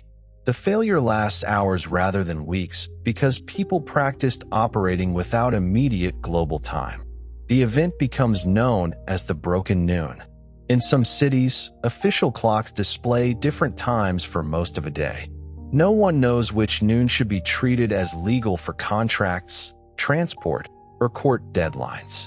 Governments choose a simple solution. Every region preserves its own continuous time and records the conversion afterward. The world stops requiring one display to represent the present everywhere. For navigation, science, and communication, conversion remains precise. For daily life, local noon returns to meaning near the sun's position rather than an atomic broadcast from far away. Humanity does not abandon accurate time. It abandons the expectation that accuracy requires one immediate global tick. Alara thinks of relativity. Einstein had removed universal simultaneity from physics more than 2 centuries earlier. Technology had quietly rebuilt an approximation so convenient that civilization treated it as reality. The narrowing makes the approximation expensive enough to release. The broken noon also proves the value of changes once criticized as retreat. Local power, local clocks, local medicine, and local records prevent a global failure. The world becomes less efficient and more survivable. That trait appears everywhere. Aircraft carry more independent navigation. Ships maintain celestial skills beside automated systems. Hospitals store wider drug alternatives. Farms plant less uniform crops. Data networks accept duplication. Space settlements maintain repair knowledge rather than depending on replacement shipments. Redundancy looks wasteful until the rule connecting distant help begins to change. Near the end of the 11th year, the rate reaches its maximum. C-star on Earth falls by almost 2% in 4 months. Around Tessera, the latest field estimates approach the predicted overshoot. The local limit may be below 70% of Old C. The ship has been silent for 19 months. A weak carrier signal appears at a deep space array in Namibia. It is too distorted to decode. The frequency is lower than the ship's transmitter setting and broadened by field changes along the path. Several observatories combine recordings. The signal contains a repeating timing pattern used by Tessera for emergency identification. The ship exists or existed when the signal left. No message content can be recovered. The families celebrate a pulse that may be more than a year old. Alara cannot decide whether hope feels lighter or heavier when it has no words. Engineers search the carrier for motion. Doppler shift normally reveals relative velocity, but the narrowing adds its own frequency change. Separating them requires the field history along the entire route. After weeks of analysis, the network estimates Tessera was moving between 58 and 63% of Old C when the carrier was transmitted, below every current floor model. The crew had braked enough. The result does not prove they survived the radiation, power use, or interstellar cloud. It proves the descending speed limit did not overtake the vessel. Alara allows herself one night of relief. The next morning, the compensation ratio drops again. Atomic and molecular changes accelerate. Some electronics fail before recalibration. A widely used anesthetic requires rapid replacement because its binding strength shifts beyond safety margins. Several crop varieties become vulnerable to heat. Fusion reactors reduce power. The sun brightens further by a measurable fraction. The field is overshooting. If the trend continues for another year, chemistry will move beyond easy adaptation. Models disagree on whether the scalar field will oscillate around a new minimum or continue rolling. This becomes the main crisis on Earth. The ship is no longer the only object near a boundary. Every molecule is. Theoretical physics, often accused of being detached from ordinary life, becomes an emergency discipline. Teams study the field potential using every observable: clock ratios, stellar collapse, vacuum Cherenkov radiation, gravitational delays, nuclear rates, and cosmological spectra. The task is not to stop the field. No known technology can control a vacuum transition spread across light years. The task is to predict the turn. If an oscillation is coming, medicine and industry can prepare for constants moving back in the opposite direction. If the field will settle, systems can converge on new values. If it continues, survival planning must become more radical. Alara joins a group modeling the transition as a ball rolling through a shallow valley in an invisible field landscape. The analogy is imperfect. The mathematics is nonlinear and coupled to matter. Still, the data show signs of curvature. The acceleration of the narrowing is no longer increasing. For 6 weeks, the second derivative changes sign. Then the rate itself begins to slow. C-star continues decreasing, but less quickly each day. The compensation ratio stops worsening. Atomic spectra still move. Chemistry is still different from the world before. The change is approaching a floor. Nobody announces stability after 1 week. The network has learned what premature certainty costs. They wait through 1 month, then 3, then 6. C-star settles near 74% of its original value on Earth. In lower density interstellar regions, the floor is closer to 72. Gravity propagation remains faster, near 97% of the Old C. Fine structure coupling stabilizes approximately 12 parts per million above baseline. Other ratios find their own new values. The universe has not restored the old law. It has chosen a new set of relationships. Light in vacuum now travels about 220 million old meters per old second when measured against preserved material standards. The official SI has been rebuilt, so the exact modern number depends on the new unit system. Physicists keep the baseline values for historical comparison. No one calls the speed small. It remains fast enough to circle Earth more than 5 times in 1 second. Sunlight now takes several additional minutes to reach Earth compared with the old universe. A message to Mars may require many more minutes. A message to another star requires years longer.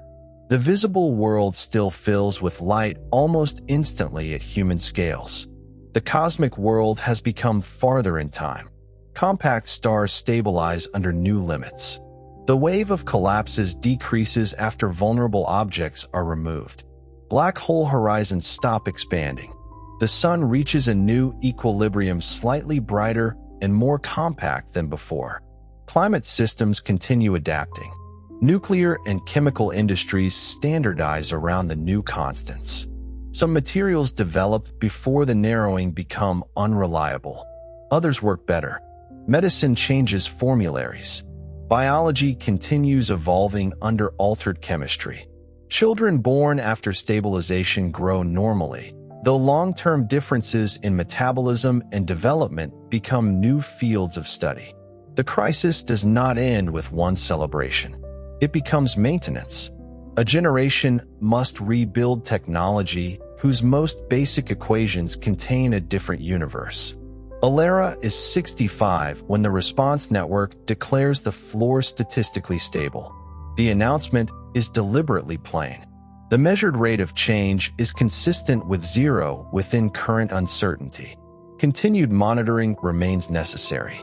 No one says light has stopped slowing forever. Forever has become a word scientists use less often. The day after the announcement, Tessera's full emergency message arrives. It was transmitted 22 months earlier. Nia appears in a dim control room. The image breaks repeatedly because the signal crossed a changing vacuum. Her face returns in blocks. "We entered the cloud," she says. Density was higher than the first local estimate and lower than the Earth map. Pulse sail control worked. We lost 2 forward superconducting loops and part of the secondary radiator. We dumped reserve reaction mass to protect the habitat ring. She lists injuries. No deaths. Our lowest safe velocity target is 58% of departure C. We are at 60 and falling. The local limit is still above 71. The field rate appears to be turning. The crew had seen the stabilization before Earth because their region reached the transition earlier. Nia smiles without energy. We are alive. Proxima capture is possible only through a long outer pass. We voted to continue. Arrival is delayed by 9 Earth years under the new propagation model, perhaps more. We no longer have fuel for a return trajectory. We may build return capacity there. Do not plan around it. She pauses. I received your message about uncertainty and guilt. You were right about one part. The universe is not your experiment. The broken image freezes, then continues. You were wrong about apologizing that it changed after I left. It changed while everyone was somewhere. Alara lowers her head. Nia finishes with the sentence the crew chose for the mission record. The limit moved. We moved too. The recording ends. For the first time since the narrowing began, Alara cries in the main operations room. No one turns away. The people surrounding her have spent 11 years converting fear into measurements. They understand that a result can be both scientific and personal. Tessera is safe from the descending limit. It is not safe from distance, equipment failure, disease, conflict, or every future uncertainty. No ship is. The crew has lost the original mission and preserved the possibility of another one. Nothing restores C, and no switch repairs the vacuum. The most dangerous phase ends because a civilization and a distant crew survive the moment when prediction, command, and old standards stop being enough. They survive through distributed measurement, local authority, redundancy, and the willingness to abandon a destination without treating survival as failure. The years after stabilization are called the long recalibration. The phrase suggests a technical adjustment. It becomes the name of an era. Every equation containing C must be checked, not because algebra changed, but because the constant no longer shares its old relationships with gravity, atomic structure, energy, and time. Old textbooks remain useful as histories of one physical regime. New editions place two values beside many formulas, before the narrowing and after stabilization. Students ask which universe the equation describes. Engineers answer with dates. The famous relation between mass and energy still contains c squared, but its interpretation depends on how mass and the vacuum field exchange energy. In tonight's model, matter did not suddenly lose nearly half its rest energy when C fell to 74%, even though a naive insertion into the old formula might suggest that. The changing scalar field carried part of the bookkeeping, and particle masses shifted in coordinated ways constrained by the near stability of chemistry. This is why changing one fundamental constant cannot honestly be treated as replacing one number in one equation. A consistent theory must say what else changes and where conserved energy goes. Without that theory, claims about stars, atoms, or black holes become guesses dressed as arithmetic. The response network's final model is not elegant. It contains coupling functions measured from data, local corrections near gravitational fields, and terms nobody derives from a deeper principle. It predicts experiments accurately enough to rebuild civilization. Physicists continue seeking the deeper theory. Some believe the scalar field was always present and only recently crossed a threshold as the universe expanded. Others think the solar neighborhood encountered a broad domain where vacuum properties differ. A third group argues that both descriptions are coordinate views of a more fundamental geometry. No experiment yet decides among them. The narrowing answers one question and opens many others. The speed of light was not the final architectural beam. It was the visible consequence of a deeper structure capable of changing state. That conclusion does not make all physics unreliable. Bridges still stand because mechanics remain valid within tested conditions. Antibiotics still work because chemistry changed slowly enough to measure and adapt. Relativity still describes motion locally after its parameters are updated. Quantum mechanics still predicts atomic transitions with revised constants. General relativity still guides gravity where the new field corrections are included. A theory surviving inside a larger theory is not defeated. It becomes more precisely located. Alera spends the long recalibration defending this point. Public trust was shaken not because science had failed to predict one impossible event, but because people had mistaken successful laws for promises that nature could never reveal another layer. She tells students that confidence should be proportional to evidence, not transformed into certainty about every future circumstance. Before the narrowing, evidence for constant C was overwhelming across every measurement available. Atomic clocks, astronomical spectra, relativity tests, particle physics, navigation, and gravitational observations agreed. Believing it constant was reasonable. Discovering a change would require extraordinary evidence. The clocks beneath the mountain provided it. In the real world, no such evidence exists. The meter is defined by fixing the numerical value of C, and comparisons among atomic clocks, astronomical observations, and tests of relativity place severe limits on changes in dimensionless constants and violations of Lorentz symmetry. A neutron-star merger observed in both gravitational waves and light showed their propagation speeds agreeing to an extraordinary precision. Tonight's history begins by breaking that evidence deliberately. Physicists have explored variable speed of light frameworks as speculative attempts to understand early universe puzzles, quantum gravity, broken Lorentz symmetry, or situations in which different fields follow different effective geometries. Those ideas do not form one accepted theory. They make different predictions because the statement that a dimensional constant changes is incomplete until a model specifies the clocks, rulers, particles, and dimensionless couplings used for comparison. The narrowing is therefore not presented as the inevitable consequence of lowering one number. It is one deliberately selected, internally survivable branch among many possibilities, designed to reveal how deeply C participates in the structure of physics. It does not suggest that light is currently slowing unnoticed. Modern precision instruments would detect a change unimaginably smaller than the one that begins Alera's story. Navigation networks, clock comparisons, spectra, particle behavior, and astronomy would disagree long before a person noticed anything unusual in a room. The thought experiment matters because C is not merely the travel speed of brightness. It connects the dimensions of space and time, limits the flow of information, shapes relativity, appears in quantum and electromagnetic relationships, and helps determine the balance of compact stars and black holes. To slow it physically is to ask the universe to renegotiate many relationships at once. The long recalibration transforms transportation less than early predictions claimed.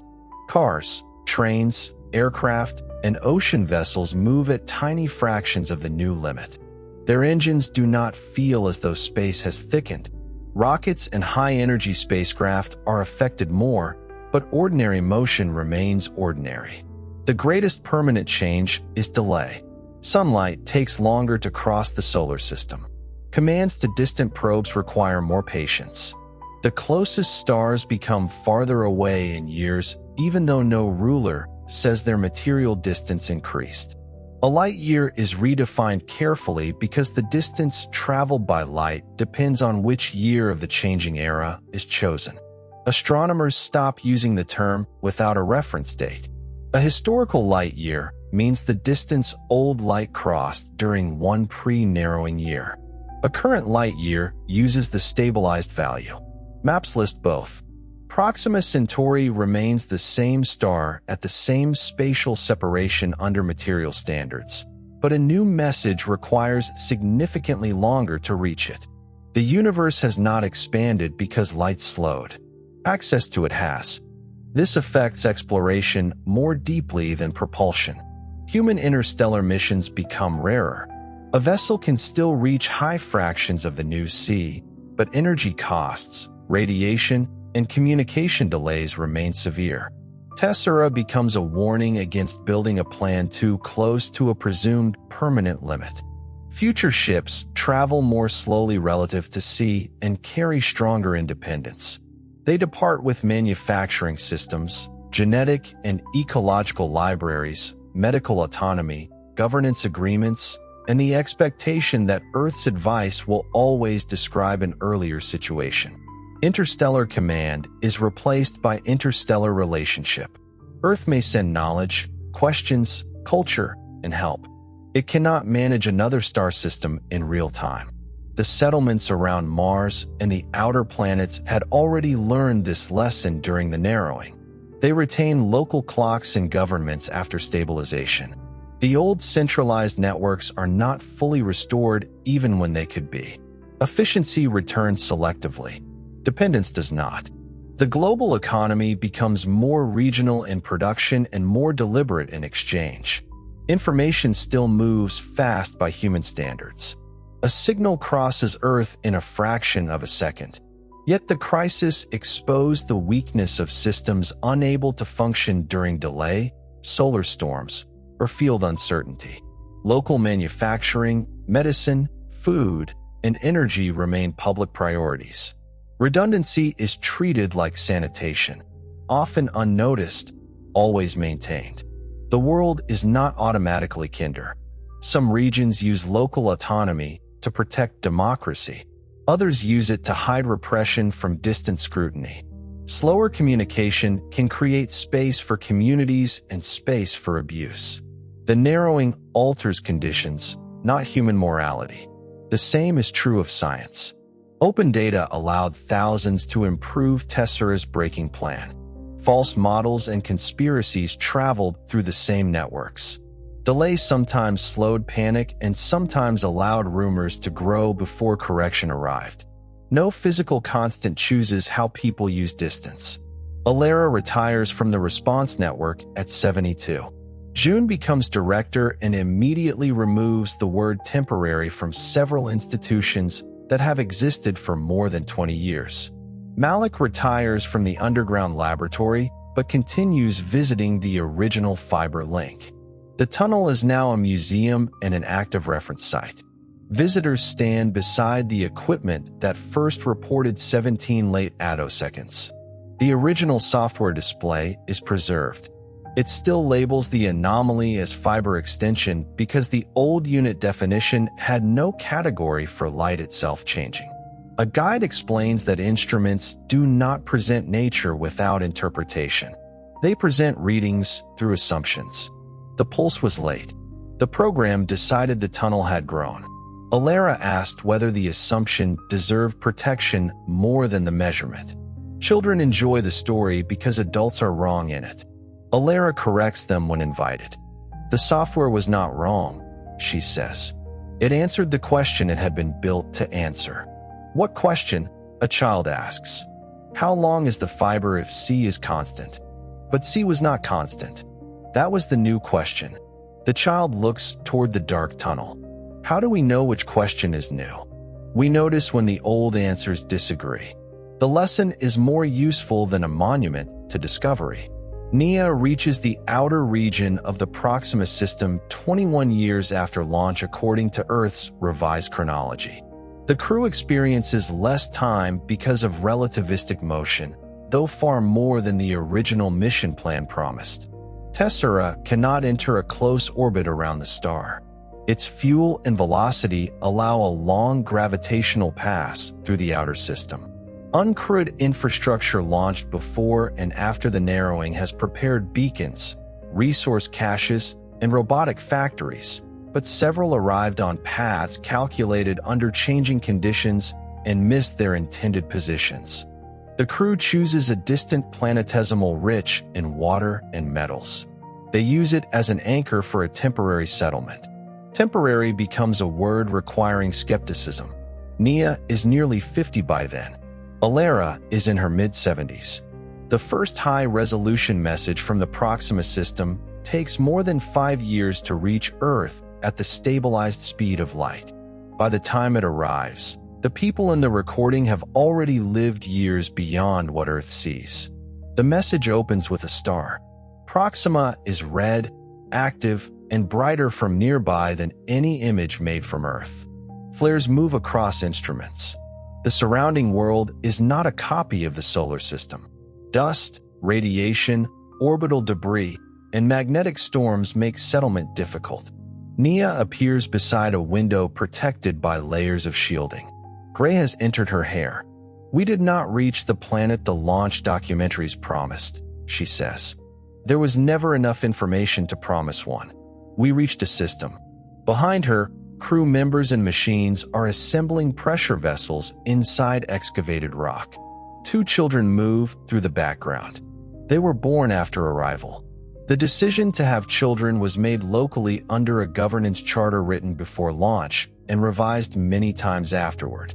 Earth received notice years after the first birth. No distant authority approved it in advance. The site causes celebration and conflict. Some call the children the first interstellar generation. Others question whether the crew had the right to create lives so far from support. The debate reaches Proxima long after the children have learned to read. Nia continues. The field here stabilized lower than on Earth by about 2%. Our chemistry is compatible because the compensation ratios remain close. We cannot assume every region of the galaxy shares one vacuum state. Future missions must map constants as carefully as planets. This becomes one of the narrowing's largest scientific consequences. The universe may contain domains with slightly different effective constants. A star system is not defined only by temperature, gravity, atmosphere, and chemistry. It may inhabit a different vacuum regime. Interstellar travelers must cross physical law gradients. Tessera's ordeal becomes the first accidental experiment in navigating one. The cruise data show that the field varies smoothly across the route. No sharp wall exists. Their clocks, spectra, and particle detectors recorded the transition continuously. The measurements help theorists reconstruct the shape of the scalar field around nearby stars. Alara reads the technical package before watching the personal ending. Nia knows she will. "Mom," she says when the public section finishes, "we have a timing room here. 3 optical species, 2 mechanical standards, pulsar references, and the ugliest fiber loop Malik would ever allow. We named it the Sun Orsini Laboratory without asking either of you." Alara laughs alone in her apartment. Nia looks towards someone outside the camera. "I do not know how old you will be when this arrives. I do not know whether you will answer." That sentence used to frighten me more. She places one hand against the window. "Delay is not absence. You taught me that after grandfather died, though you may not remember." Alara remembers Jupiter and her father's voice. Nia finishes. "The star is difficult. The settlement is alive. We still taste metal in the tomatoes. Some constants survive every universe." The message ends. Alara records a reply the same day. She knows Nia will receive it when both of them are older, and that circumstances at Proxima will change before her advice arrives. She does not send instructions. She describes the tunnel museum, Malik's retirement, June's dislike of ceremonial speeches, the new sky maps, the way local noon has returned to clocks in some cities. She tells Nia that the response network finally retired the first meter conversion tables. Then she answers the personal sentence. "I am 81. I am here. Your message arrived." She does not promise to be alive when a reply returns. Connection does not require pretending the future can guarantee receipt. Several weeks after Alara sends her 81st year reply, another delayed recording reaches Earth. It was transmitted earlier and held back by maintenance in the Proxima transmitter. Nia stands beneath an artificial sky inside the settlement. Children have painted 2-star maps across the ceiling. One is seen from Earth and one from Proxima, their constellations overlapping. "We received an old packet from the launch archive," she says. "Your first warning. Do not change course yet." She smiles. "It reached our historical reconstruction after everything else. We finally know how the story sounded before anyone knew the ending." The recording lasts only 30 seconds. Alara does not answer immediately. The sentence belongs to the beginning, when caution, ignorance, love, and the hope of later information still occupy the same few words. Sometimes better information arrived before action. Sometimes people had to change course without it. Across the settled worlds, signals continue moving without sharing one universal present. Regional clocks compare themselves without demanding perfect agreement. Satellites map the field. Telescopes collect photons that crossed several eras of vacuum. On Mars, local councils make decisions Earth will learn later. Near Proxima, a settlement maintains clocks beneath another star. Nothing happens everywhere at once.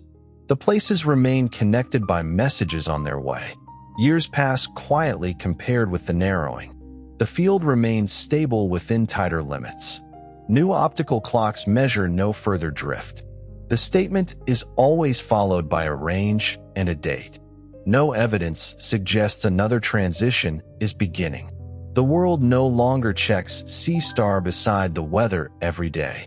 The number moves into scientific reports and educational displays. People born after stabilization know the old C mainly as a historical value. To them, light has always traveled at the current speed. The pre-narrowing world seems strangely impatient. Global systems demanded synchronized microseconds. Interstellar planners spoke of command structures. Units were built from constants assumed never to move. Older people describe the first late pulses as though remembering an earthquake. Young people ask whether everyone was afraid the lamps would go dark. Some were. Light never approached the slowness of human perception. Even at 74% of its old value, it crosses a room in a few billionths of a second. A mirror still returns a face without visible hesitation. Shadows still follow motion immediately. Dawn does not crawl across the floor. The slowing is felt through distances too large or measurements too precise for the unaided body. That contrast becomes part of the story's answer. By then, the answer to the original question is carried by lived history rather than a list of effects. The first change belonged to clocks, interferometers, navigation systems, and astronomical observations. Everyday vision remained ordinary because even the reduced speed crossed a room billions of times faster than thought could follow. Technology recalibrated while laboratories determined which relationships were actually moving. As the decrease continued, the consequences depended on more than one number. In the lethal branches, changing C without coordinated changes elsewhere would have destabilized atoms, chemistry, nuclear reactions, and life before anyone saw light move slowly. In the branch humanity survived, linked vacuum changes protected matter imperfectly and gave civilization time to adapt. Communication delays grew. Relativistic travel became dangerous. High-energy particles lost energy near a lower ceiling. Stellar support limits, black hole horizons, redshifts, clocks, medicine, and engineering all had to be understood inside a history of changing constants. Distance regained political force. Commands became older before they arrived. Distant crews and settlements needed authority to update plans locally. The successful response was never one machine or one equation.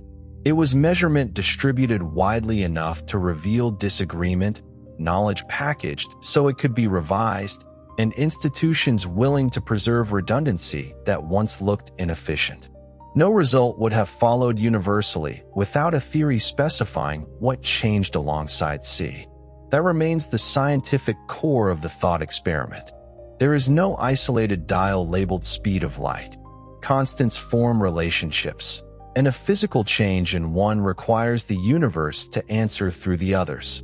Decades after those relationships settle, Alara's final visit to the tunnel occurs on a winter evening. She walks slowly now and uses a rail along the stairs. Malik meets her at the entrance carrying 2 cups of coffee. He is older than she is and insists the cups are for calibration. Of what, she asks. Whether the museum machine is still terrible. It is. They enter the original clock chamber after the visitors have left. The strontium apparatus has been replaced several times, but one aluminum clock and the fiber path remain operational. Pulses continue traveling beneath the mountain. The modern system reports the current field values automatically. It also reconstructs what the old software would have displayed. According to the pre-narrowing meter, the tunnel changed length for 11 years and then stopped. According to the material standard, the tunnel stayed almost the same while light slowed. Both descriptions generate correct internal calculations. Only one matches the broader network of relationships. Malik asks whether Alara ever misses the old number. Which number? 299 million and the rest. It was elegant. That is not an answer. She thinks. I miss not needing a date beside a constant. Malik drinks his coffee. People put dates beside everything eventually. A pulse leaves the near clock. The display counts its journey.